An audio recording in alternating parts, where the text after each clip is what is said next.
හැමදේම නැති වෙලා යද්දී සමහර විට තමන්ගේ රස්සාව පවා ජීවිතේ අතාරින්න ඕනි කියලා හිතෙන තැනට අපිව වදින දවසට ඔයාලා දන්නවද? අපේ ඇඟෙන් හරි අමෝඝ ශක්තියක් එනවා. අන්නේ ශක්තිය ඔයාලගේ ජීවිතේ ටර්නින් පොයින්ට් එකක් වෙනවා.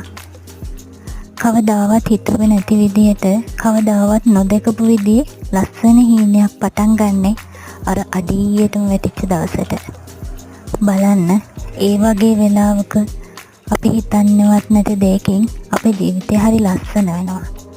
ඒකට කරන්න තියෙන එකම එක දෙයයි, කවදාවත් ජීවිතේ අතාරින්නම කියලා ඕන වෙන තැනටම කොයිතරම් ජීවිතේ වැටුණත් තව චුට්ටක් අල්ලන් ඉන්න. ඒ අල්ලන් ඉන්න චූටි කාලෙදී ඔයාට හරි ලස්සන දෙයක් මතක් වේවි. ඔයාට හරි ලස්සනම දෙයක් දැනෙන්න ගනීවි. ඔයාට හරි ලස්සන විදියට අනාගතය ගැන හිතන්න පුළුවන් චූටි පාරක් හැදේවි. අන්නේ පාර ඔයාව ජීවිතේ හුඟක් දුරට අරන් යයි. කවමදාකවත් කිසිම කෙනෙකුට කිසිම දෙයක් නිසා ඔයාව කවමදාකවත් වටන්න බැරි විදියට හරි ලස්සනට ඔයාව උඩින්ම තියයි. ඒ වෙනුවෙන් අල්ලන් ඉන්න බෑ කියලා හිතෙන හැම මොහොතක්ම